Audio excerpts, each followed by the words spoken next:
Hello, this is Chris Tofton, and welcome to my podcast on design thinking. Today we're going to discuss on what is design thinking.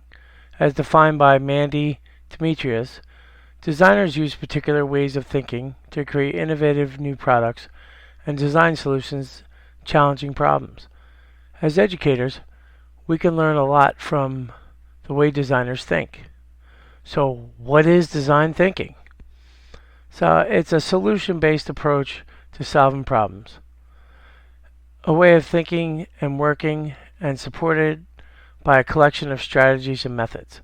So let's get into the process. So you're going to develop empathy and understand the needs of people we are designing a solution for. So we first have to get the feeling of what the problem is. Then we're going to define the problems and opportunities for the designer solutions. Then we're going to generate visualizations, creating ideas, like visualize creative ideas, and develop prototypes. Then we're going to test our solution and seek feedback. Why do we think that's important? So we're going to start thinking, why is design thinking important? You may wonder why would elementary kids or primary and middle school kids need to learn design thinking? Well, there's a reason. Basically, consider how our world is today. In order for students to be able to work and adapt within our society now, they're going to need good solution and troubleshooting or problem solving skills. Okay, so I would think that's very important for any student to know as they go throughout life, not just in school, but also socially in our community. When they get a job, when they are in different social settings, they're going to want to know how to troubleshoot and solve problems. So that's super important. And they'll need to prepare to face things they've never seen before. So design thinking is one of the best tools we can give our students. So how are we going to do that? Okay, first there's a solution-based way you can teach students within a class. So I'm going to form like a general lesson of how I would apply it in a classroom.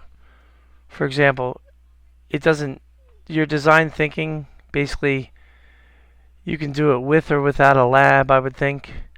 If you have to actually pick like what type of problem. So I would have a discussion with our students on what the type of problems we have in our community.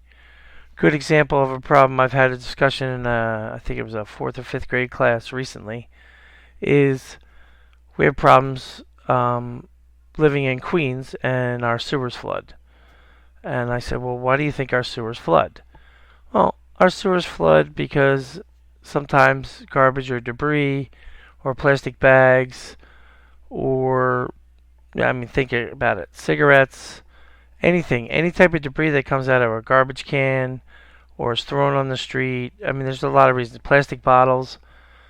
So when we speak to the students, they're going to identify like, oh wow, how would we make a better sewer? Because we live in the city.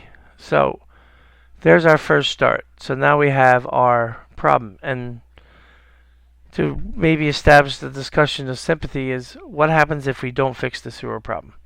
Every time you walk off the curb, you walk into flooded mains. It floods our streets. It doesn't allow you to cross our streets. If we found a way to catch all the debris, it wouldn't get into our sewer treatment or get out in the ocean. So that's our empathy of how are we really helping people. We're actually helping pollution. So once the kids make that realization that they're going to help prevent some of the pollution that goes out in the ocean and makes it to our sewer treatment plants and may not get cleaned. So that's definitely a big problem, and that could help more than just a small community. That could help people in the world if they came up with a better sewer, a way to prevent debris getting into our oceans.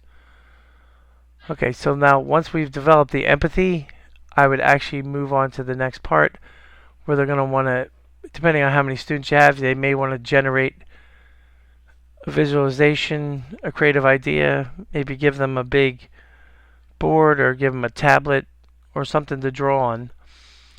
Like, okay, so how are we going to come up with a better sewer? So what you'd have them is actually show them, get the original plan of the sewer, have them draw out that they may need a guide. Once they have that guide, they see how the sewer is actually designed currently. Then, by giving them that base, they can have the understanding of, well, how can I make it better? And why is what's happening?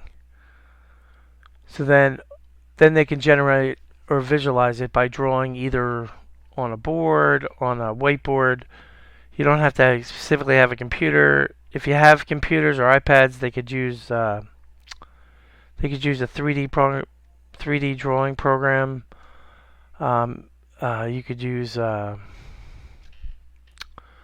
me try to think. They could use a software like Tinkercad, which is free to sign up for.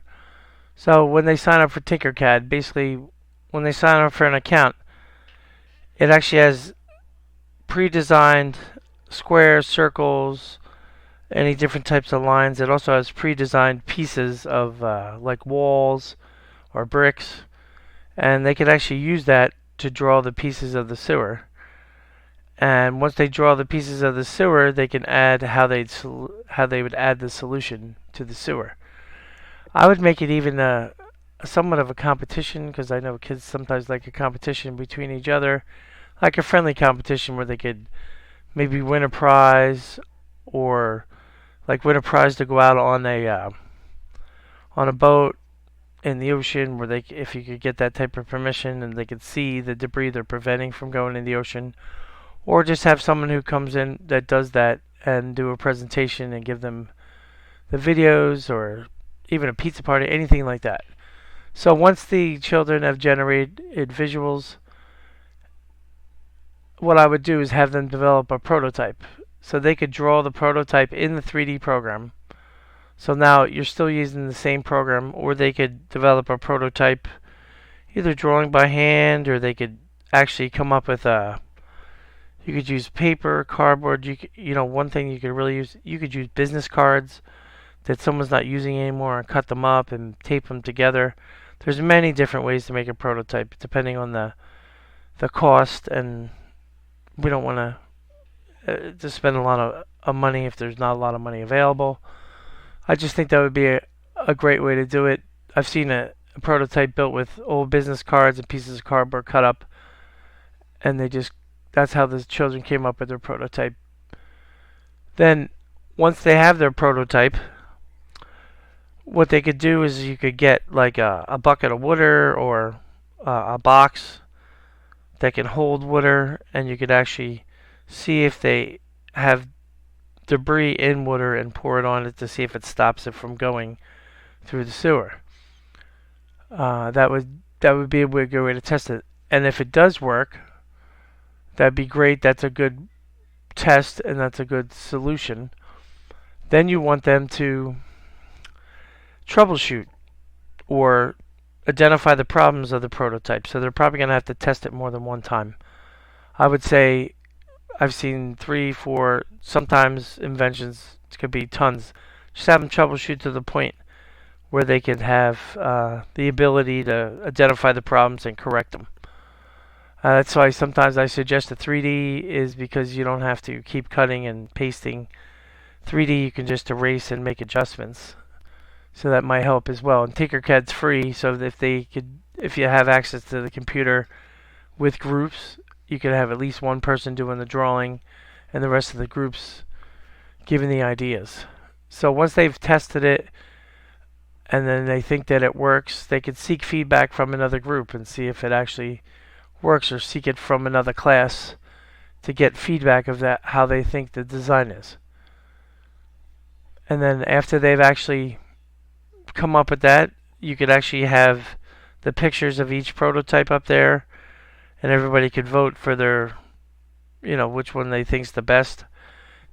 Depending, I know everybody usually vote for themselves, but someone may vote for another group because they think it's better. So once they've actually developed that portion of it, I would say that maybe even offer as a prize that someone could get it printed out at a 3D lab for them and have a designer draw what they actually have drawn in their design and have the best one printed up, because it's usually not as expensive. And if you say it's for a school project, you could even go to Adelphi University, ask them about printing it, make an arrangement, or call up a local 3D lab and have them print it. I know like 3D Invos is another lab that actually, if it's for education, they just print it at cost. They don't really charge you anything else than that. Then once they actually have that, the students are really seeing the full process of how people come up with ideas. And I think that, you know, I guess the outcome of this type of education is they'll have more creative confidence in their abilities and be able to accept new challenges in the future. I think they'll also, have the ability to identify and develop, more creative solutions to problems they've encountered in their life, and they're developing optimistic, empathetic, and they'll be active members of society to help to contribute to solve more complex problems and challenges that the world face in the future. So, if you have or need more information on how to get, they do have designer education kits. We can provide that as well on how you can join it's called Maker's Empire. They're actually at makersempire.com. They have kits you can get for teachers, for actually working at home with children about designer thinking and improving a lot of this information. Also, the woman who created this, the author, Mandy Dimitriadis, seems to be very innovative in how they think. There is a lot of other ideas, not just the one I thought of. I've seen them do it with Legos and come up with solutions with Legos. That's another way to build designer solutions, as we have all seen Lego Masters on TV. Kids may love to use Legos and then they're integrate other pieces with the Legos and how to coming up with a project-based solution for a problem. I don't know if you saw one of the Lego Masters. They had a bridge where they actually put 1,000 pounds on a Lego bridge and it held it. It was amazing. So if you have any other questions or problems, feel free to email me at christophertofton@mail.adelphi.edu, or you can send me a text. I appreciate you listening to the podcast, and I wish everyone luck with the rest of their assignments.